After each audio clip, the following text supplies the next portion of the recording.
एक बार फिर से स्वागत है आपके अपने धर्म क्राइम स्टोरी में। आज हम एक नई क्राइम स्टोरी लेकर आपके सामने उपस्थित हैं। तो चलिए सबसे पहले हम देख लेते हैं। तो यह घटना होती है मंगलवार सुबह अमेठी के बाजार शुक्ल कस्बे में।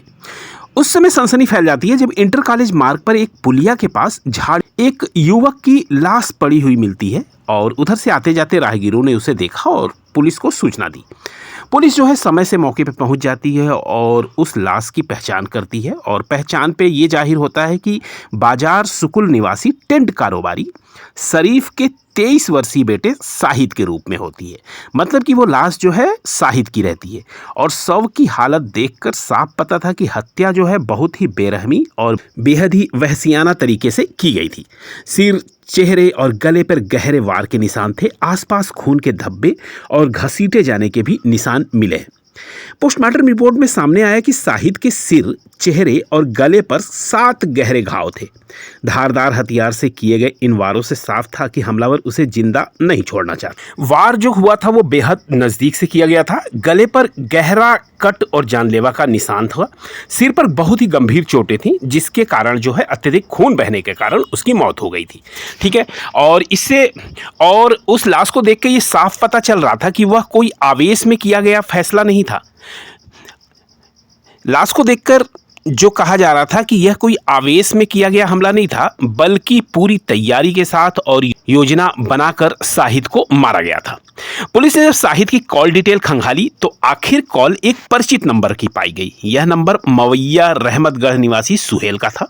मोबाइल लोकेशन की जांच में पता चला कि हत्या के समय शाहिद और सुहेल की लोकेशन एक ही जगह पे थी और यहीं से अहम सुराग मिलता है जिसने पूरी साजिश की परतें जो है वो खोल दी।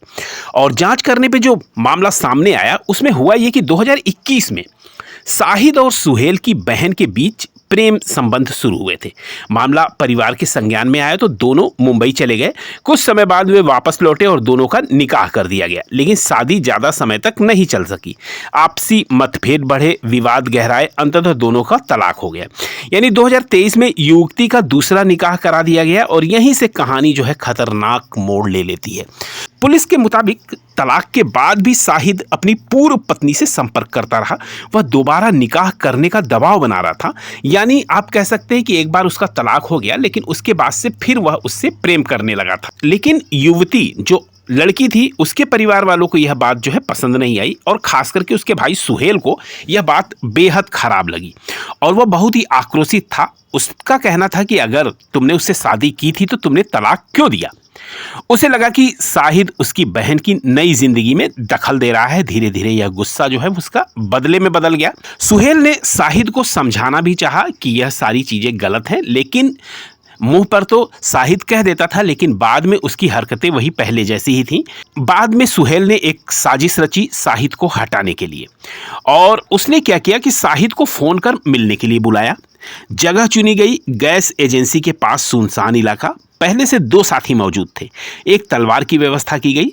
सोमवार रात करीब 8 बजे शाहिद को फोन किया गया और मिलने बुलाया गया। शाहिद को अंदाजा भी नहीं था कि वह मौत के जाल में फंसने जा रहा है।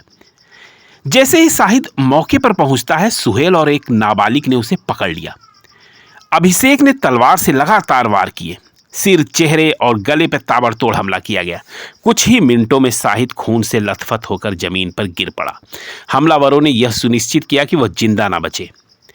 हत्या के बाद दोनों ने मिलकर शव को घसीटकर नाले के पास झाड़ियों के पास फेंक दिया। हथियार छिपाने की कोशिश की। आरोपी बाइक से फरार हो गए।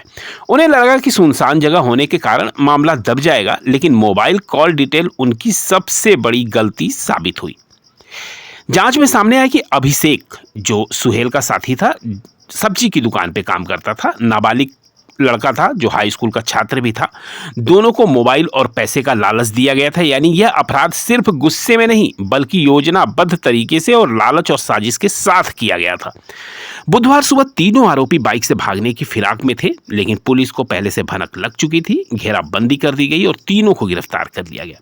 सुहेल और अभिषेक को कोर्ट में पेश कर जेल भेज दिया गया और नाबालिग को, जो नाबालिग किशोर था, उसको न्यायालय के आदेश पर बाल सुधार गृह भेजा गया।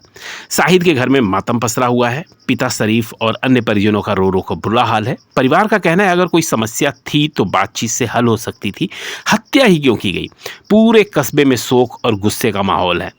यह मामला कई गंभीर सवाल खड़े करता है। क्या तलाक के बाद संपर्क बनाए रखना अपराध है? क्या परिवार की इज्जत के नाम पर हत्या जायज है? युवाओं में बढ़ता आक्रोश किस दिशा की ओर ले जा रहा है?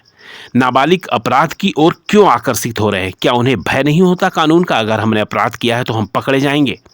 इस मामले में जो कानून कह रहा है कि मुख्य आरोपी को उम्र कैद या फांसी तक की सजा हो सकती है, सहयोगियों को भी कठोर दंड मिलेगा और नाबालिग का मामला भी किशोर न्याय अधिनियम के तहत ही चलेगा। तो इस तरह से देखिए, एक मनोवैज्ञानिक पहलू से हम देखें तो एक युवक अपनी पूर्व पत्नी को वापस पाना चाहता था, दूसरा भाई जो है बहन की नई जिंदगी बचाना चाहता था। परिणामतः एक की मौत होती है और 3 जिंदगियां बर्बाद हो जाती हैं। तो कुल मिला के यही निष्कर्ष है कि अमेठी का हत्याकांड यह सिर्फ एक आपराधिक घटना नहीं है, बल्कि एक सामाजिक चेतावनी भी है। रिश्तों में जबरदस्ती, जिद और बदले की भावना अंततः विनाश ही लाती है। एक 23 साल का युवक अपनी जिंदगी से हाथ धो बैठा, 3 परिवार बर्बाद हो गए और एक नाबालिग अपराध की दुनिया में ढकेल दिया गया। तो दोस्तों, रिश्ते इज्जत और समझदारी से चलते हैं, जिद और हिंसा से नहीं। आप क्या सोचते हैं इस मामले के बारे में? कमेंट में जरूर बताएं। वीडियो को लाइक करें, शेयर करें और चैनल को सब्सक्राइब करना तो ना भूलें।